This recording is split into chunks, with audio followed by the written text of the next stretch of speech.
Zakat, pasti kita semua sering banget dengar kata ini kan, dan seringnya kita mikir ini cuma sekedar amal atau sumbangan biasa. Padahal zakat itu adalah pilar fundamental dalam Islam yang kekuatannya jauh melampaui itu. Ini adalah sebuah sistem yang dirancang untuk menyucikan harta kita dan pada saat yang sama membangun kembali masyarakat dari akarnya. Coba deh, bayangin sejenak. Cuma satu tindakan, tapi dampaknya bisa berlapis-lapis kayak gini. Nah, ini nih yang bakal kita bedah bareng-bareng.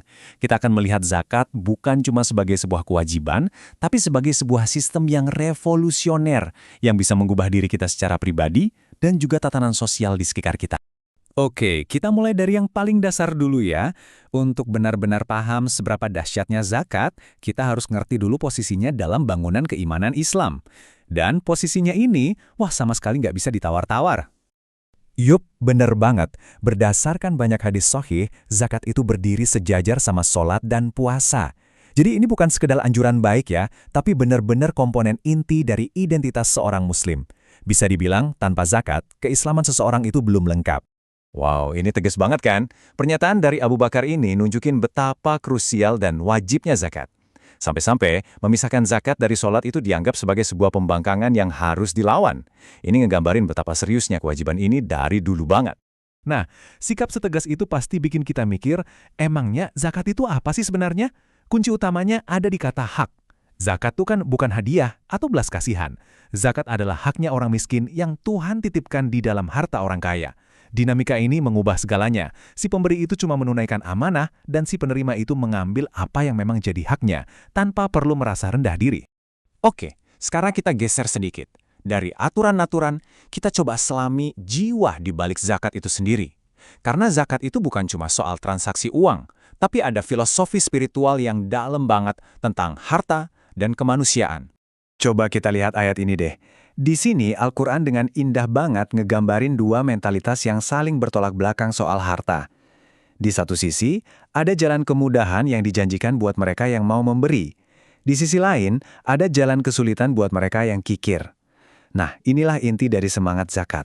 Dan dua jalan ini digambarin dengan jelas banget. Di satu sisi ada si pemberi. Jiwanya lapang, hidupnya dijanjikan kemudahan, dan hatinya bersih dari penyakit kikir. Di sisi lain ada si bakhil yang malah jadi budak dari hartanya sendiri dan ujung-ujungnya menuju jalan yang sulit. Jadi, zakat itu intinya kayak gym spiritual gitu, buat melatih jiwa kita supaya selalu memilih jalannya si pemberi. Jadi, ini sama sekali bukan soal kehilangan harta loh, justru sebaliknya. Coba deh kita lihat apa aja manfaatnya buat si pemberi.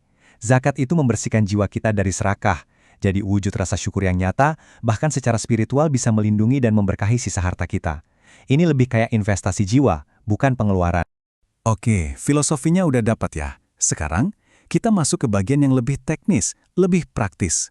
Gimana sih cara kerja zakat itu? Aturannya tuh jelas banget dan dirancang supaya adil dan gampang dipahami.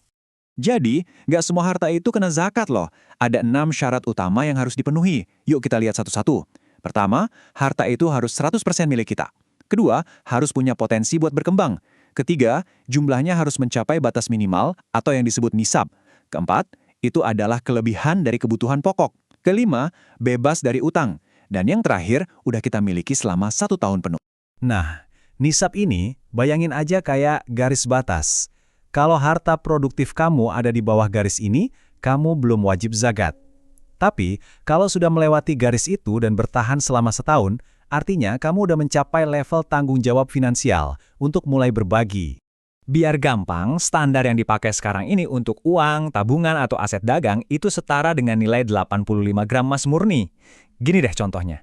Misal harga 1 gram emas hari ini 1 juta rupiah, berarti nisabnya 85 juta rupiah. Jadi kalau tabungan kamu di atas angka itu selama 1 tahun penuh, ya berarti sudah waktunya bayar zakat. Terus berapa sih yang harus dikeluarin? Nah, untuk sebagian besar aset keuangan kayak tabungan atau gaji, besarannya itu tetap cuma 2,5%. Kecil kan? Dari contoh tadi yang tabungannya di atas 85 juta, zakatnya ya cuma 2,5% dari total tabungan itu. Simple, jelas, dan adil. Oke, kita udah bayar zakat nih. Terus uangnya kemana? Nah, ini juga bukan dibagiin secara acak.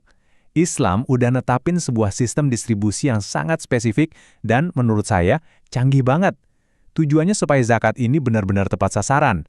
Di dalam Al-Quran, itu disebutin secara spesifik banget. Ada 8 golongan yang berhak terima zakat. Kategorinya ini luas dan relevan banget. Ada fakir dan miskin, jelas ya. Terus ada amil, atau orang yang ngelola zakat itu sendiri. Ada juga mu'alaf, orang yang baru masuk Islam. Bahkan zakat bisa dipakai buat bantu orang yang terlilit utang atau musafir yang kehabisan bekal di perjalanan.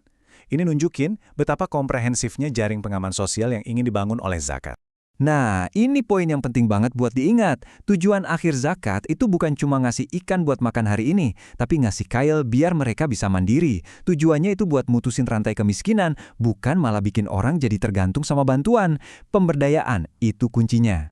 Sekarang, yuk kita tarik obrolan ini ke zaman sekarang. Salah satu pertanyaan yang paling sering muncul adalah, kan saya udah bayar pajak ke negara, apa itu belum cukup? Apa bedanya sama zakat? Bedanya itu fundamental banget. Coba kita bandingin satu-satu ya. Sumber perintahnya aja udah beda. Zakat itu dari Tuhan, pajak dari pemerintah. Tujuannya juga beda. Zakat itu ibadah yang tujuannya untuk kesejahteraan sosial yang spesifik, sementara pajak untuk belanja umum negara. Tarif zakat itu tetap 2,5%, nggak berubah. Kalau pajak bisa berubah-ubah. Penerimanya pun, zakat punya 8 kategori yang jelas, sedangkan pajak untuk semua pengeluaran publik. Jadi kesimpulannya jelas banget ya, membayar pajak itu nggak secara otomatis menggugurkan kewajiban kita untuk bayar zakat. Keduanya adalah dua sistem yang berjalan berdampingan. Satu adalah kewajiban kita sebagai warga negara, dan yang satunya lagi adalah kewajiban kita sebagai hamba Tuhan, sebagai bagian dari pilar keimanan kita. Nah, sebagai penutup, saya mau ngajak kita semua buat ngerenungin satu hal.